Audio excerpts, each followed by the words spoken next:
Hi everyone, welcome. I am so excited that I have got the Alice Temperley of Temperley London with me to go through a little bit of her journey, her humongous adventures in building one of the most iconic British luxury brands. So Alice, thank you for joining us at Fashion Asia. Caroline, thank you.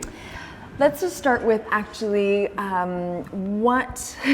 what prompted this love of fabric, of print, of color, of fashion in your life?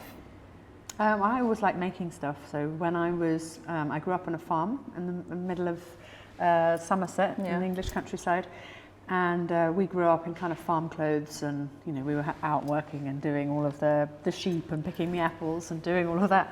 So my escapism when we found a TV at the age of 11 for our first TV. We found a TV. Yeah. I discovered it.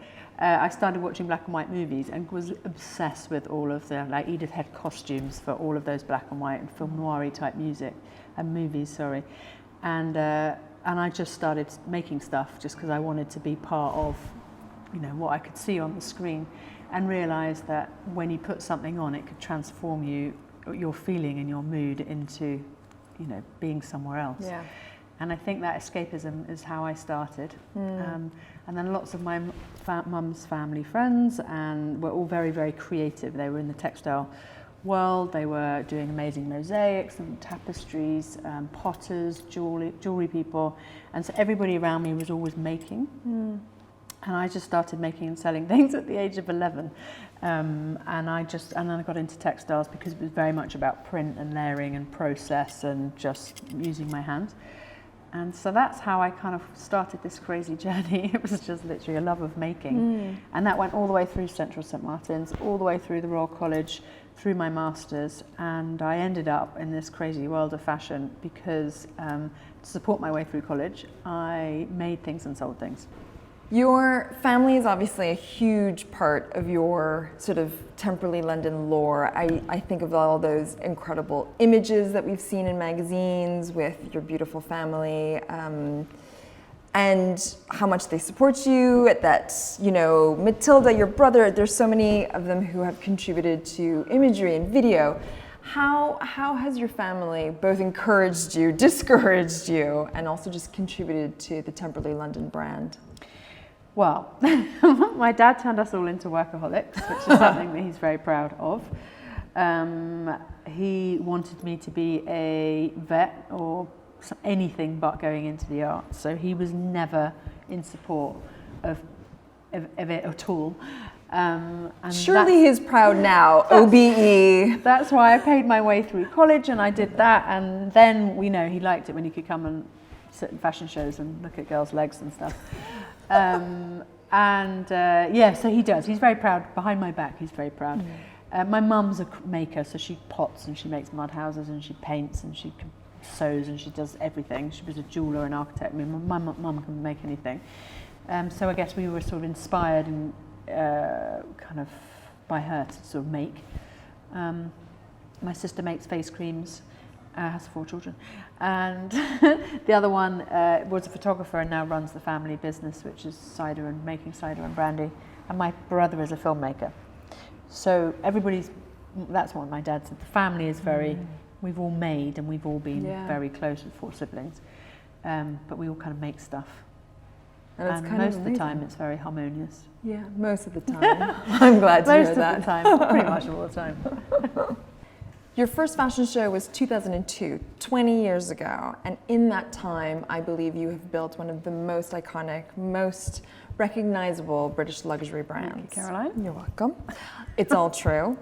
But I think the most interesting thing is that the minute you see someone, a gorgeous woman dressed in a Temperley London dress on the red carpet, you know exactly where it's come from. And that's you having built sort of over the last 20 years, this amazing brand language. How did you develop that over the last 20 years? That is a good question, because I think when you do something and you love it and people recognize it because it comes naturally, it's hard for you to figure that out. And distill it, to distill it and answer that question. So I did do exactly that. It was an exercise of our second book, and me saying, okay, we've had this brand for a while. What does it stand for? What are the pillars that everything we do should fall into one of those pillars.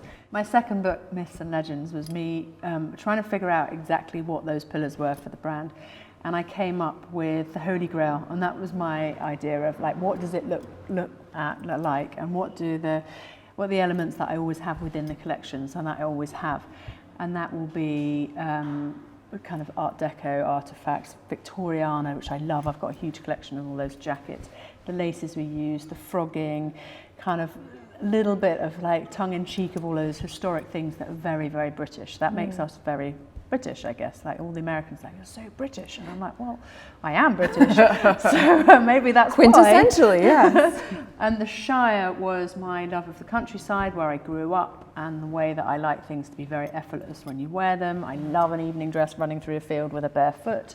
I love like wild hair and an incredible dress, but I don't like all the extra bits and pieces, and like, you know, that's the country girl in me, so that's how we wear it, which I think... I love how you pair sort of sequined, you know, Oliver embroidered with a pair of like combat boots, and for me that's very Somerset and very, very you. Yeah, and I just like the fact that the girl will be sort of slightly dishevelled in it, and it's a little bit more of a rock and roll way of wearing an evening dress than all done up and hoiked up and tottering around. And then the next one was alchemy, because we make everything. So we never buy a fabric or a print or an embroidery. We design everything ourselves. So every fabric, every print, everything is designed. So we don't go to obviously the trade fairs and just select. We will go to the makers and make. So that was really important. So that our love of all the beads and the sequins and the prints and the jacquards and the knit and everything else, that is very important for me. The other one was escape, because when you wear something, it should make you feel in a certain way and transport you. A dress should just make you feel like you're wearing nothing, but it's just amazing, and therefore that way that it makes you feel makes a woman look a certain way, because it's just so easy. And the escape was also our kind of love of, I think, well, it's just escapism, whether you're wearing kind of an incredible dress in the Mediterranean or wherever. So that chapter was all about how we wear our clothes around the world.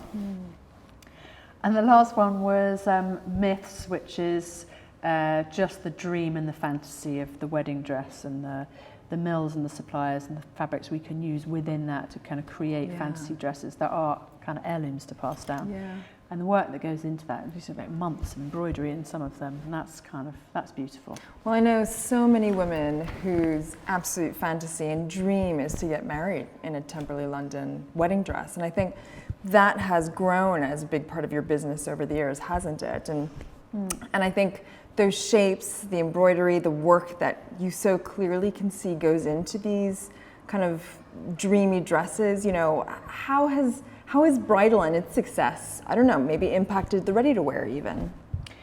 I mean, I love bridal because it's impacting the way that we now want to work with our heritage collection, where you have a range of dresses.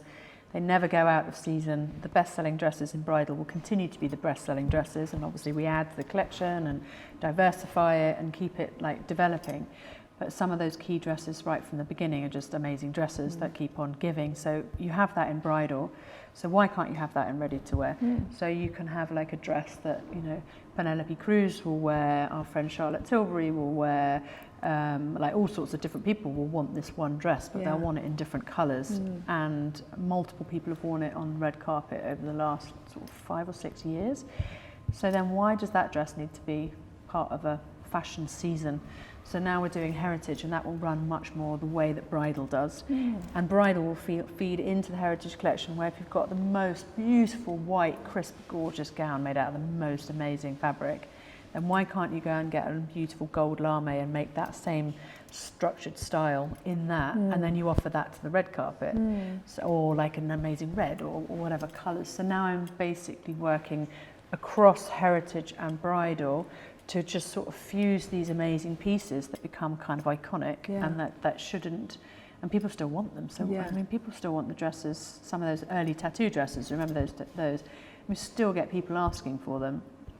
And we developed that about 10 years ago. So the idea of fashion cycle almost, or like these like one-off seasonal collections, that's completely shifted in your mind. It's no longer about these one-off sort of collections that you show on a Collection after runway. collection after collection. Yeah, and I feel like your work also in sustainability, you've really been honing to these sort of, as you say, heritage pieces that you'll never get rid of, but you might want to add. So it's interesting. And did you have an epiphany around that, or how did that happen? Was that post-lockdown? Was that pre-lockdown?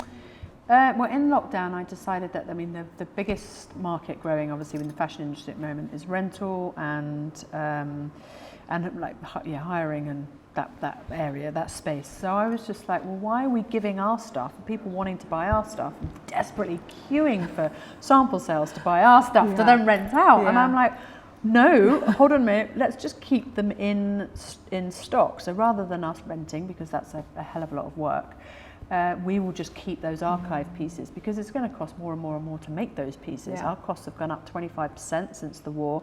Some of these dresses were made like 3 or 4 years ago. They're mint, they're gorgeous, but it would cost way more to make them. And they're beautiful. So why would you consider just having them hidden? Like, bring them out. They're Alice's archive pieces. So when we do trunk shows in places like Florida and Texas and places like that, we take the archive, and people go nuts because it's archive, but it's past season, but it's the best of the past season, therefore it's considered vintage, not necessarily technically vintage, but it's archive. And that way of not having things just say, oh, well, that was from 3 years ago, it's not wanted, it's just insane. So the way that that's changed is definitely changing the way that people will work. And having, 4 seasons a year, which is sort of 50, 60 styles a season, multiple colorways, multiple sizes, unless you deliver them in the right week for the department stores, then they'll cancel their orders. And then if the department store's having a rough time, I mean, they're in sale already at the moment, so they dictate when the stuff is sold and what margin. And then if they haven't sold it, some of the department stores, the big ones, will insist you take some of it back. And so that just... That model is broken. For creatives, it's fine for the high street because they are cut and sew, bang it out it goes. It's just literally a formula. But when we're doing stuff and it takes like a month to make, it's engineered, there's a huge amount of work that goes into, these machines take a week to load up just to make the fabric.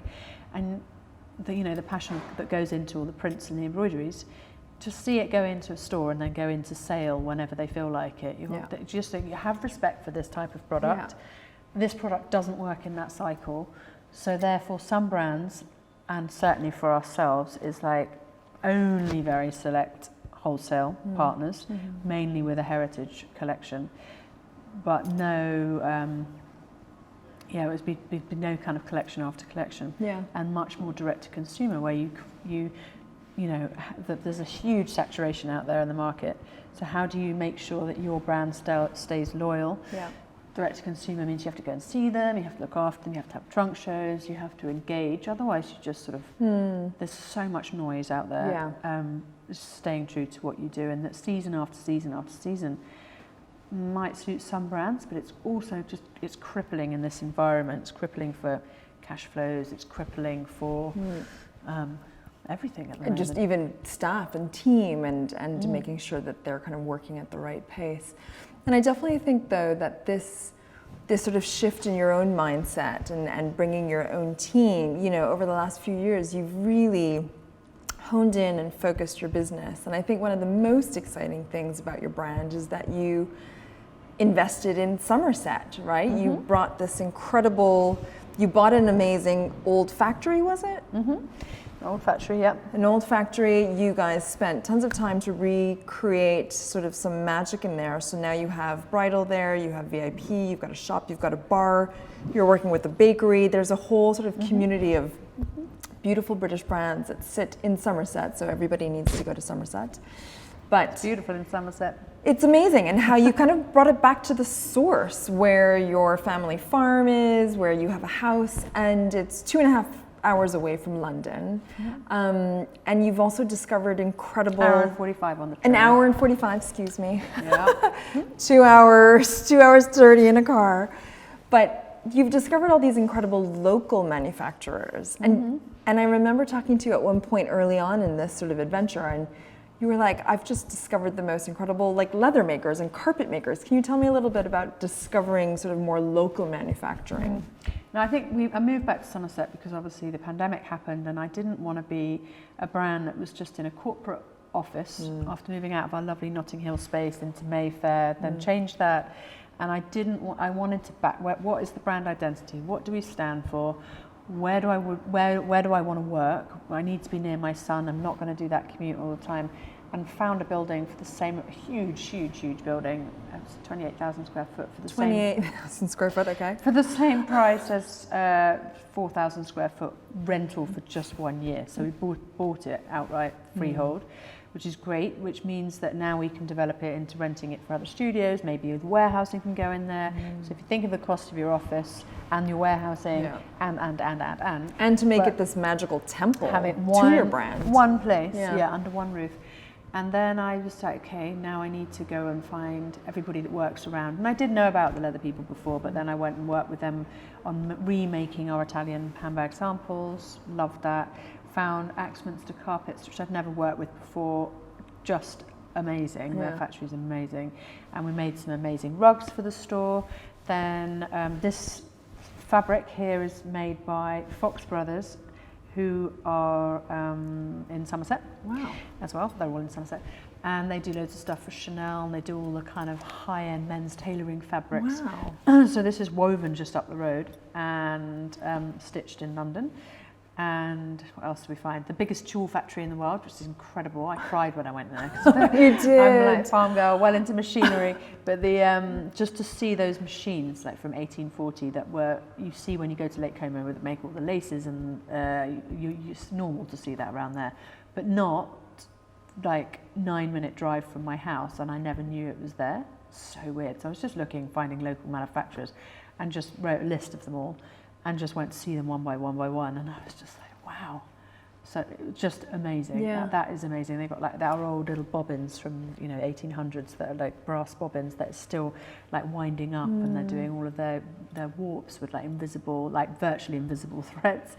It's like stepping back in time. It's beautiful. And the noise of the machines, and anyway, I just think it's amazing. You are a machine nerd. Some people wouldn't get it, but that's I just love process and stuff like that. And then, am I missing one? Oh yeah, another one was they do lots of stuff for the police and the military, and it's going to be the first carbon neutral factory in Europe.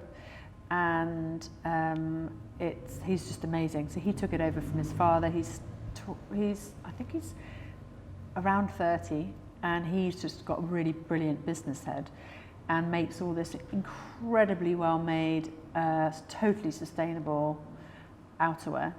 It was just amazing, with like so many zips and pockets, and it's all amazing. And he's also really handsome, so all the girls always want to go and do the visits to his factory. That's really helpful. We're really annoying. All these older women go, and he just really gets exasperated by us. That's a very, that's an advantage when you're a factory, I guess. That's incredible. So all of this is on the footstep of your new kind of magical temple, brand temple in Somerset. Yeah, it's about 20 minutes away. So now if we're not wholesaling things, we will be doing flash products with those people. So if I really feel like doing a carpet printed trench coat that's waterproof. Sounds like a good idea. Yeah. Note to self. Yes, watch out. Something around here. Something's going. Yeah, sketch. God, so nice, waterproof carpet. I will then say, okay, we're going to take this direct to consumer. We will market it. We will do trunk shows. We will take it. It will have a story. It will have provenance. It will have something that we'll be very proud to share. And we were going to do things as and when we feel like it, rather than being dictated. Like, I mean, I've been on it for 20 years. Oh, another collection. Oh, another collection. Oh. And actually to feel like, oh my God, I can have a bit of a breather. So if I feel like making that, or making one-off styles, I can, rather than thinking, how many trousers have I got? How many tops? Because nobody buys like that. Yeah. I mean, everybody taking their wholesale product to market, top 10 styles will always get the buying. Yet you're just, for some reason, you go through this process thinking, oh, I need to do this because that person's asked for that, and you try and please too many people. So is the lesson, don't please, sort of focus in, do what you know is going to sell, and then add in all these little touches of magic when that you've you got can time drop. to highlight them. Because the other thing is, when you're doing your spring summer collections, it's just never made sense to me. Summer delivers in February. And in February, who the hell wants to buy a summer dress in February? And then by May, it's in sale before people even go on holiday. Before And if I want a holiday dress, I want to buy it in July or August when I'm on holiday. Yeah. I don't want to buy it in February. Yeah. So that cycle just never made sense, because I was just like, oh my God, everything's in sale, but nobody's even looking at summer yet, and it's already in sale. Yeah, absolutely. But now we'll say, well, we're not going to release these summer dresses until June, July. When the time is when right. the time is right. And then we'll do trunk shows when it's things in season at the right time. So it's just rethinking it. And we built, and I was reading Roland Murray's piece in the Sunday Times this weekend about how you built a monster, and it was like a monster. And for creative people, we can't work like the high street. So to have department stores demanding collection after collection, drop after drop after drop, we're not the high street. Yeah. So and it's a very different way of doing it. You've got no time to think or drape or do or come up with something else. It just drains you of your creativity. So I'm hoping to have a little bit of a breather, and then put 23 on my wrist instead of 22. Tattoo-wise, well, let's see what happens for next year. But I also think you have taken up painting. You've sort of been really creative, and also very busy. So this year I saw you did sneaker collaboration with Loki, who are a sustainable vegan sneaker brand. You have launched a small homeware and ready-to-wear collection with Anthropology, which I think practically sold out the minute it hit online.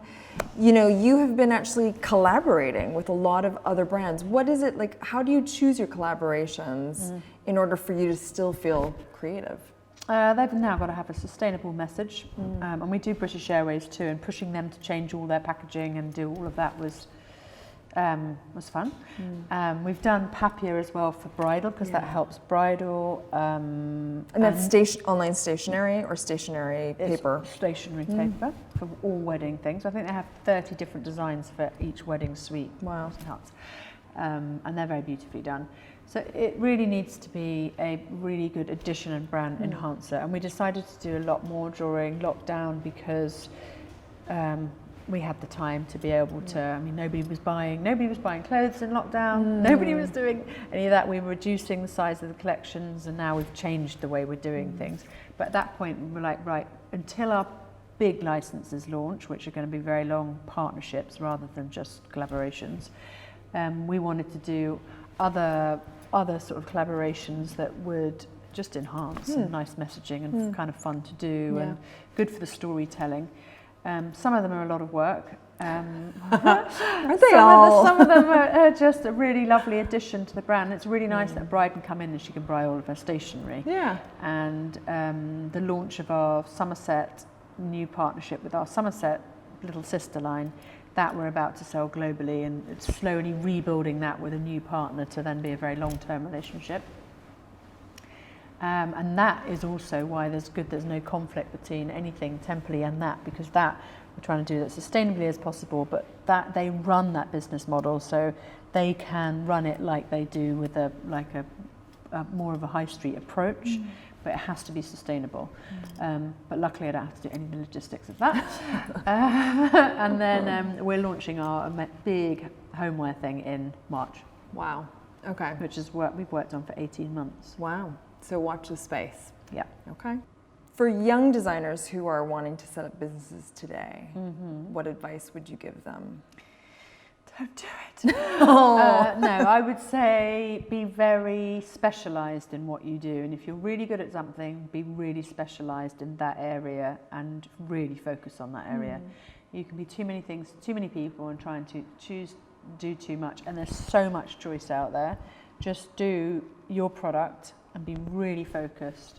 you know, whether it's leather or a style of something, just, I mean, obviously you have to like evolve the style of something, but be very focused in your category. Because otherwise things just cost and cost and cost and cost and cost, and being focused is definitely much easier. And to have, you can be turning over less but making more profit. You mustn't forget that, and sometimes the more you spend doesn't mean the more you're going to make. And actually our new business model means we make less but we make more. Yeah. But sometimes it's not always about like pure growth, that the sort of the engine of like bigger is not necessarily the most profitable nor the most satisfying even. But that's really valuable. I guess another question I wanted to ask you is, what is keeping you optimistic about the fashion industry these days, and also the role that Temperley London has to play in that? For me, it was always working with teams and suppliers and mills and factories, and finding local factories gave me a whole new love of what I was doing, rather than having somebody that then communicated with that factory and then did that, and the love of actually doing it was almost taken away from me as the company grew, and you're a yes person, a no person. And I'm quite looking forward to going back and working directly with those manufacturers, as I am also with all of the home things we're doing, and, you know, working and being much more hands-on. So I'm really looking forward to less time on the treadmill of keeping up with all these collections, and actually more time to be really creative, involving and combining the painting that I was doing into the homeware, into campaigns, into something, and just being creative again. Yeah. Because I really do feel like I've been on a roller coaster. And I think just getting back to the core of why you're in this, that creativity bit, it sounds like you're finding the sweet spot after 20 years, and back to basics. That makes me very happy. So thank you. Thank you, Alice Temperley. Thank you. Thanks for talking with us. Thank you.